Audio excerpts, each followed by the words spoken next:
പ്രിയമുള്ളവരെ, ശനിയുടെ വക്രഗതി കൊണ്ട് ബുദ്ധിമുട്ടുകൾ അനുഭവിക്കേണ്ടി വരുന്ന അടുത്ത രാശി മിഥുനൻ രാശിയാണ്.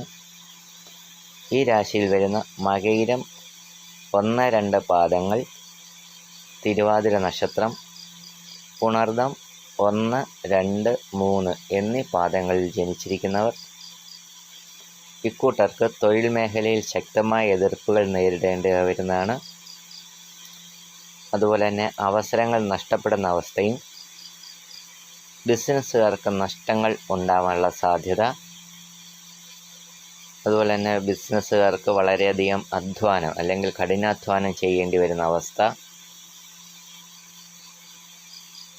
ധനപരമായ നഷ്ടങ്ങൾ, സാമ്പത്തിക ബാധ്യതകൾ ഒക്കെ ഉണ്ടാവാനുള്ള സാധ്യത വളരെ കൂടുതലാണ്.